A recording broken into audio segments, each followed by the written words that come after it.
What up, Pink ladies, T-birds, just happen to be watchers of my shit. My name is JImmiPynk, and I think I might like this show.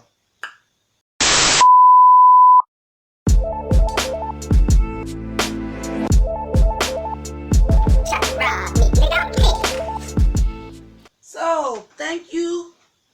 No, I'm late. I'll be on time from now on, now that I know it comes on every Tuesday. So I'm going to go ahead and review Camp Wannakiki episodes 1 and 2. Couple nice things about being able to review this. A, I will not be doing the challenges. If they can wear the same outfit for the camp parts, I can basically wear the same outfit the whole time too. Some slight variations. Don't have a Camp Wannakiki t-shirt. For boo. Well, it's camp. It's okay. So, for those of y'all that are looking at this and like, what the hell is Camp Wannakiki? I will tell you. God damn it, these shorts, I basically got on all my shit for GymCon, and thank God I'm not going because I would have never been able to walk around with these shorts. But anyway, Camp Wannakiki is basically the camp version of Dragula, which is, it's for camp queens. It's for your campy girls, so it's not going to be high glam. It's camp. And boy, is this show camp. I mean, it is cheesy and campy. Sometimes to the point of, like, that's not even funny. But overall, a good job. It's its first season. I'm going to do a lot of comparisons between this and Dragula, because Dragula's first season, before they got a big budget, was very similar. One thing I will say is I'm very impressed with the look of it. The scenery, the actual camp that they're recording on, because they're on an actual camp, the scenery is beautiful. The camera is good. The lighting is natural lighting, so the lighting is wonderful. Another thing I want to say about it is, it just looks like it's loads of fucking fun. They're actually at camp as grown-ass men and transgender women, because there's a transgender contestant.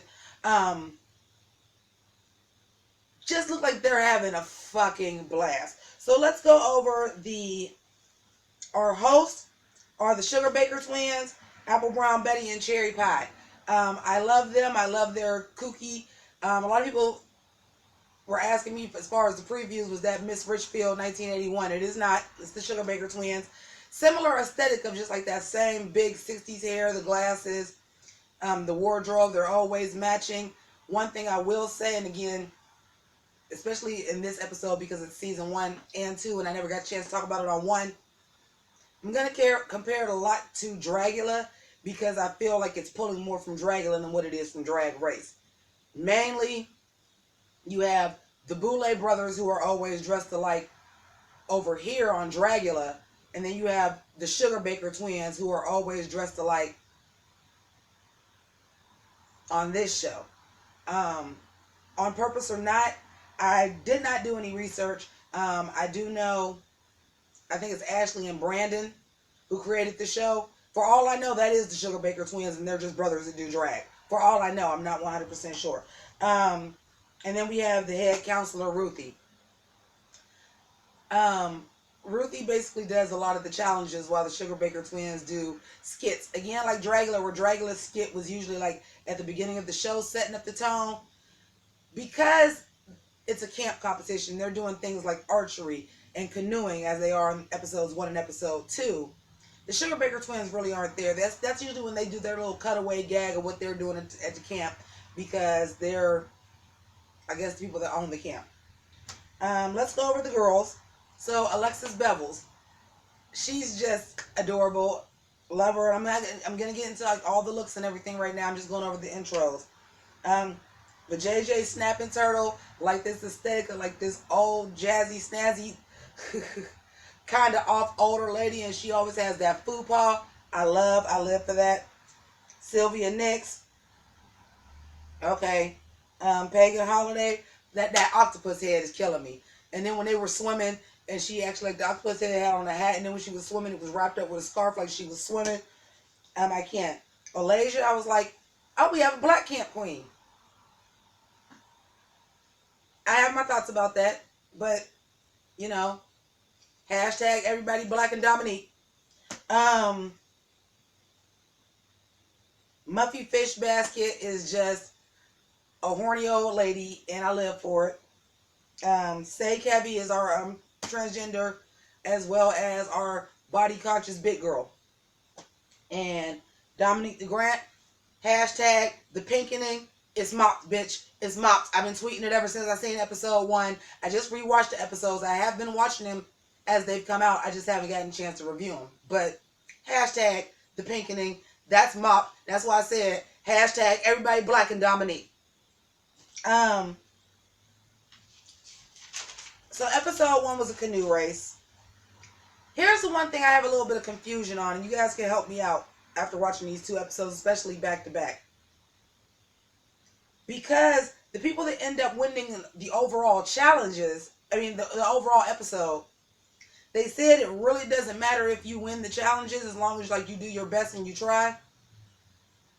But the people that have won the challenges, the actual camp challenges, have been also the people that happen to win the overall thing. So, are we counting it? Does that help you? If it's between you and somebody else in the bottom, does it help you if you did better in the competition as far as the camp stuff? Does it give you a little extra push if there's 2 people that are in the top but you won the camp challenge too? You understand what I'm saying? Because it just so happened these last 2 episodes, the people that won the camp competition also won the overall episode. So you guys let me know what you guys think about that. So as far as, you know what, I'm sorry, I'm not really going to talk about the camp challenges, because until I find out if that actually factors into fucking anything, it's irrelevant, and it's just something cute to throw in there because it's the queen of camp and it's Camp Wannakiki, so we're going to introduce camp elements. But if it don't really actually factor into anything and that's just something to watch, it's cute. But again, I'm not going to hate on it. Actually, I'm glad I actually rewatched this and decided to review it, because I'm going to tell y'all the truth. I'm keeping 100 with y'all. Because I was all gung-ho to review Camp Wannakiki, and then when I watched the first episode, I was like, I'm not reviewing this shit. I don't even know if I like it. But then when I saw the second episode and how it went down, I said, okay, give it a chance. It's getting its footing. Dragula was the same way. You wasn't all thrilled about Dragula the first time you saw it either. Also, Dragula had the push of being on Hey Queen, which already Drag Race fans was already eating up. This has its own channel. It's on its own thing. It's produced by Hamburger Mary's. I'm even loving that it's an automatic Hamburger Mary's commercial in there, and not monetized off of YouTube. They just like, shit, we did the video, we just gonna slap that bitch in the middle of there, and I was even feeling that. I feel like they got a lot more backing, and I will get into that when we talk about season 2. But season 1, Muffy and Alasia won, so I lied. But who came in second was Dominique and VJJ. Now, oh man, maybe not. Okay, anyway, maybe it didn't matter the first episode because nobody went home. Spoiler alert, if you didn't know, why is you watching this? I just have to say, off the intros and meeting everybody, I was like, team everybody black and Dominique. Now, like, I am all the way here for VJJ Snapping Turtle. I am all the way here for VJJ. VJJ is the only one out of all of them that everything that come out of her mouth is pure fucking comedy gold. Bitch, that's a camp queen. She's quick. She's fast. She is into that character of being like that. I kicked a little bit too hard. Might still be boozing a little bit. Like, older lady. Like, she look old, but you not quite sure if she really that old or if she just that drunk and just tore her body up like that. And that football, but the shit she just be saying when she was in that swimsuit. I didn't like that she was in the swimsuit to swim, and then that was also her talent show look. But I'll allow it because it was switched up. But she was like, you like my body? You want to see it all wet? You want to see me play with my pool noodle? I love that. Also, I'm going to tell you who else I fucks with is Pynk Holiday. Pynk Holiday, because she just be on her own shit. And I love that when she do something, like she just get mad manish. Like she was doing shit, she'd be like, yeah! I didn't know. I'm kind of living for that too. I'm having a lot more fun. I will say that. I'm having a lot more fun with the contestants than I have on RuPaul's Drag Race or Dragula. Like, these girls just look like they're having fun, and in turn, it makes me have fun watching the show. So I'm glad I did decide to stick with it and review it. So our first talent show, because it was a canoe race, it's water sports. Every episode is going to have a theme, because they get badges for camp, and it was water sports, so it was a water look. So Muffy, soon as she came out, I was like, bitch, she won. Because that was so slick. And if that had been, and I understand because it's camp, so she made it, like, obviously, loofah sponges by making them all different colors and making sure the strings and stuff was hanging off. But if she would have did that same outfit and said all the loofah sponges would have been white or black or a solid color, and she'd have just, like, cut the strings off, bitch, that shit was almost couture, for real. Like, that shit was almost RuPaul's Drag Race ready. Like, that shit was everything. I'm like, oh, this bitch won. She done made an outfit, a damn suit, with peplum, and a corset belt, out of a fucking see-through shower curtain with butterflies on it, and them loofah sponges is the fur. That shit was fucking everything. And she won, and deservedly so. Alexis, I loved it. She was giving me water nymph. She was giving me a little bit of Daenerys, mother of water dragons. But I didn't feel like that was too campy. It just looked like really pretty to me. Olasia, I was like, oh, okay, bitch, this is why you here. When she gave me the bubbles, and she had like the loofah sponge on like a stick, and like, you know, just some interesting face paint, the pink wig. But bitch, when I looked on her arm, and it was just a shower curtain hanging from her arm on the glove, I said, oh, these bitches is bringing it. I'm here for this. I'm living for this. All I got ready for JJ was a hot mess, but very campy and hilarious. I wasn't 100% sure how campy your look was going to be as important until we got to episode 2, and I was like, yeah, obviously it is. Pagan, I loved this look with like just the nautical stripe.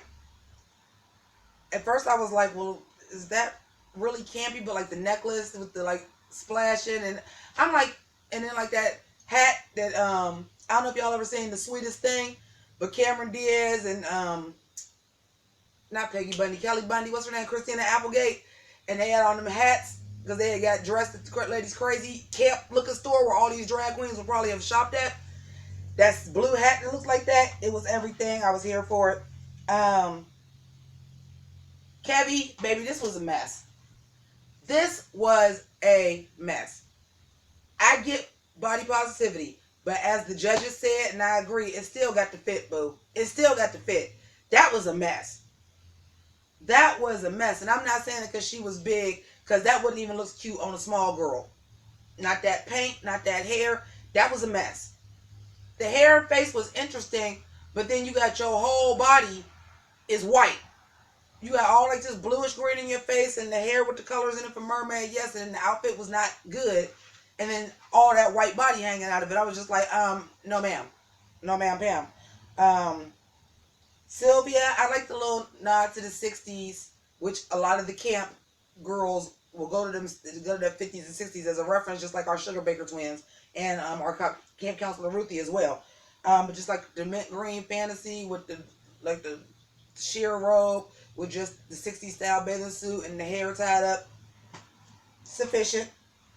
And then Dominique giving me just straight up pool toy with the blow up hair that we initially had seen. It's a company that make those. I'm pretty sure she probably got it from the same place that Aja got hers when they did the 3-in-1 hair challenge, because it is a company that makes those. But that, I mean, the outfit itself wasn't a lot, but selling it with that hair, and then because it was like the clear plastic over her, she was giving me pool toy, or something like a rubber toy that a kid would play with in the tub. She was giving me that, and I thought that was actually a brilliant use of that hair. Like I said, I feel like Muffy won. I feel like the judges saw what I saw because she did win. The bottom two were Kevy and Dominique, and I was feeling away because, and I understood because, like I said, her outfit itself was just a bodysuit with some clear plastic wrapped around it, and then that blow up hair. So compared to the other outfits, yeah, I can see why she would be in the bottom. But I was like, y'all got to see Kevy as a damn mess, and I thought for sure Kevy was going home. But surprise, surprise, nobody's going home the first episode. No drama. And like I said, the first time I watched it, I wasn't impressed. I didn't care. So, sexy transition. Episode 2. Straight shooters. So this time, the theme was archery. Well, no, the theme was shooting. Because we had the archery again. I'm not really going to go into that until I find out if that actually does factor into the challenges. I mean, into like the man overall winning. But this time, the person that won the archery tournament as well as the person that won the overall show was the same person. Which was Alexis. I'll get to that when we get to the looks, because the actual challenge, we had 2. It was a photo shoot. Get it straight? Shooters, archery, and then photo shoot. You were to bring 2 signature campy looks, signature to your style. You can choose which one you want to wear for which, but they was doing a photo shoot around the camp, and then they were going to do the talent show, which ended up being a lip sync to Ginger Minge's Ooh La La. So I want y'all to understand, they didn't pull 1, but they pulled 2 Drag Race alumni, both camp queens, on this episode. I'm like, okay, I see you. I see you, Camp Wannakiki. I see you, Hamburger Marys. I see all y'all. Good shit. But as far as the looks for the photo shoot went, my girl Dominique, hashtag the Pinkening, her photo shoot look I really liked. It was just like this sheer, like some flowers up the butt crack, like this flower almost looked like a shower curtain. You know what it was? It's not a shower curtain. It's a sleep bonnet. They were very popular in the days where people wore their hair in rollers or pin curls. For black women, we still wear them, but it was a sleep bonnet. With the parasol, I'm a sucker for a parasol. I love them. But that was very cute. Muffy, I mean, you really like that lime green hair, which is fine. And it was really campy. She was giving me like a little senorita, a little bit of Carmen Miranda, a little bit, but campy. I enjoyed it. Alexis, I did not see camp in this at all. I said, oh, okay, so you got on, what's the bitch name? Just won RuPaul's Drag Race. Oh, so you got on Aquarius, Inner Saboteur look. Because I'm like, okay, just because it's leopard from head to toe does not make that camp. It can be camp. You can give me a little Peggy Bundy with it, which I think is where she was kind of trying to go with it, but it just wasn't reading to me. It was just like, okay, that's just a drag outfit. I wasn't really reading camp. Pagan, I'm going to tell you right now, Pagan is our look queen this season. Pagan got the best costumes out of everybody so far. She fooled me with that damn octopus head, because every time she turned to look, that bitch turns the motherfucking party. I was like, okay, this is cute. It's campy, polka dots, and then she got like the black and white like tights. It was like not quite striped, but the different prints. Then she pulled out them 4 arms, and it was 2 other arms, and then they showed the picture of her. She turned to her face. I thought she just had a bow on her head. Bitch, it was a clown. The whole outfit was a clown. That's why I was like, the polka dots, the bright colors, the way the tights was, and the fascinator was a motherfucking clown face. Bitch. Work, bitch. She is my top toot of the week. Look queen. Fantastic. Alasia. Girl, ain't nothing campy about this, but it's a bunch of colors. You had on some flowers over some body parts and some gloves with some fringe on it. That wasn't campy to me. I'm questioning if you are actually a camp queen. You're going to have to show me more. Because a lot of times, especially in this day and age, it would have looked real crazy if y'all started this show and cast all white people. Did y'all get the one black person that auditioned or the campiest one out of them? I'm just saying. I'm still hashtag team everybody black and Dominique, but I need to see more camp. Sylvia was giving me Charlie Hyde's realness. That looked like something Charlie Hyde's would have wore.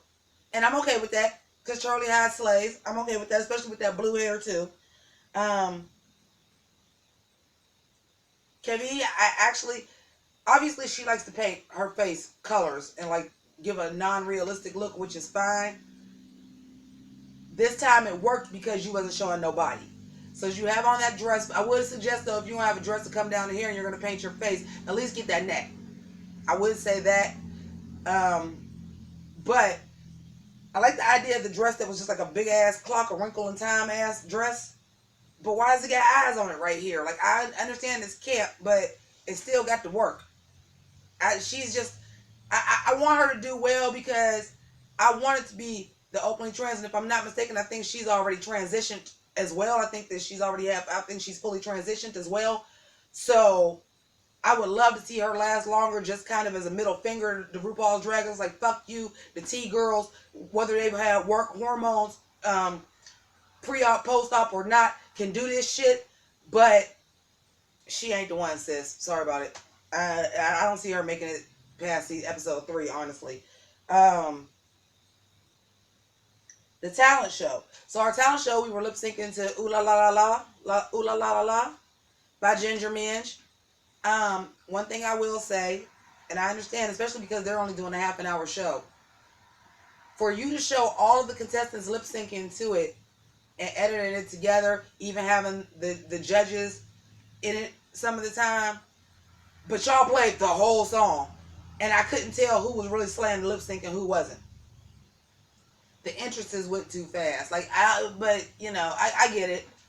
But this is things that, you know, this is their first season. This is only their second episode. This is gonna take time. Like I said, if y'all did not watch Dragula the first season, go watch the first season compared to the second season. I gotta tell you that this show is leaps and bounds even above what Dragula was doing season 1. Like, it looks so good. I can tell where they're doing the judging in the stage area is very, very small. Might I suggest, if you don't have anything bigger, to maybe set up a stage outside. You are at a camp and the weather obviously is okay, and you're recording. So if it rains that night, you switch that shit and do it another night. Well, y'all gotta do y'all gotta do 2 challenges tonight, even though it's not gonna be 2 episodes. But it's really small in there for you to have people doing stuff like lip syncs, where people are doing choreo and pulling out props and shit. You could tell it was a very enclosed, small space that them girls couldn't really work the way they wanted to work.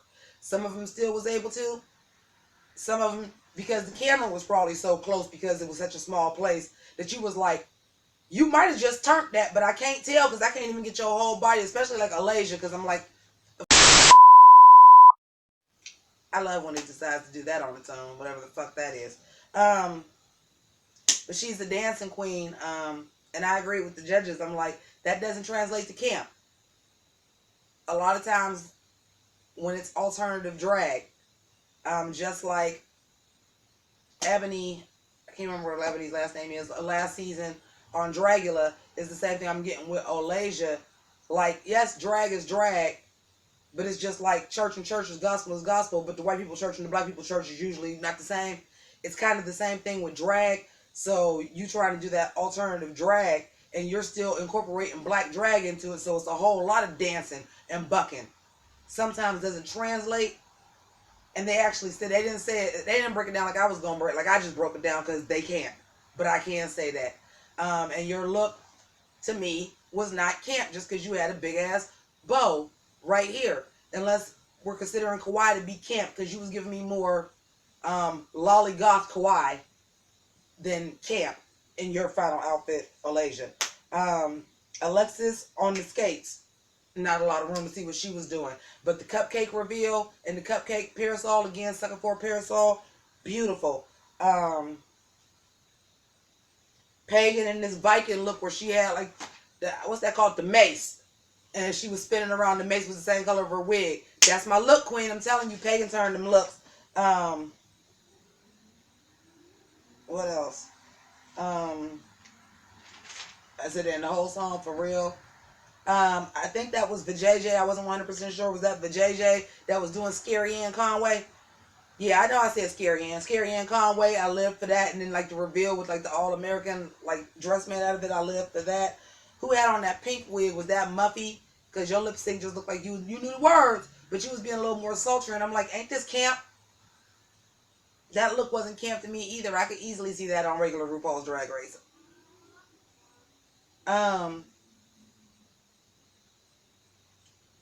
And yeah, so Alexis and Dominique were our tops.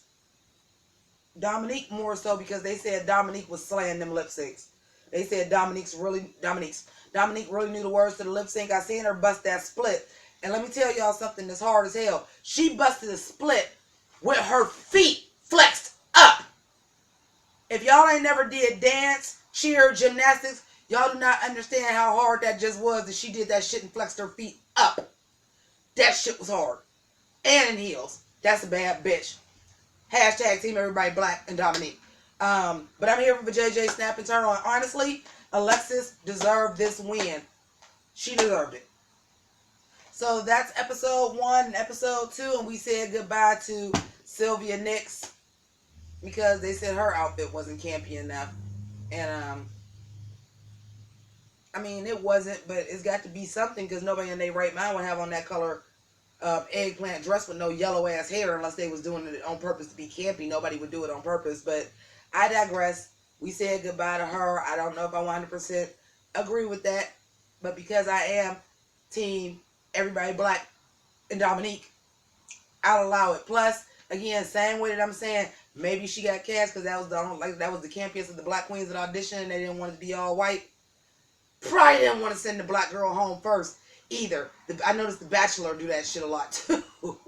When it be like 2 black girls and everybody else white in The Bachelor. Oh, both the black girls gonna stay? You was interested in both of them? Or either of them? Yeah, okay. You just don't want to look like a racist and send the black one home first. And I'm sorry to bring up the race card, but that's what I felt because for real to me, Olasia was the weak link this episode. She was. I'm sorry. But she here, so I fucks with it. So I want to thank each and every one of you guys for sticking around, waiting for this review, watching this for me. Thank you to my patrons for rocking with me, as well as people that donate to my PayPal.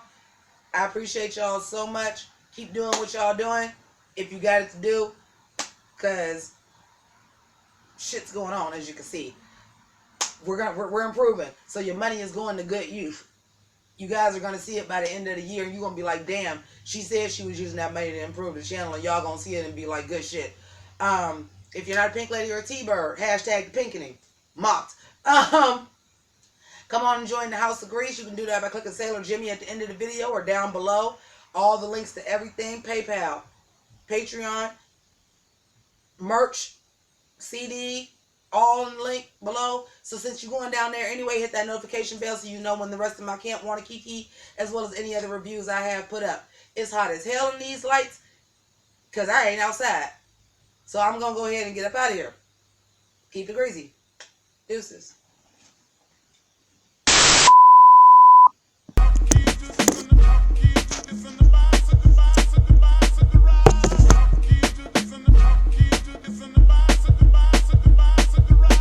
Kamehameha, attackers blazing, I'm so amazing. Japanimation, the anime on your cartoon station. So fulfilling, no adults swimming for about an hour. Revealing power, unorthodox amongst these cowards. Full transformation for Optimus Prime transformation. A good vibration from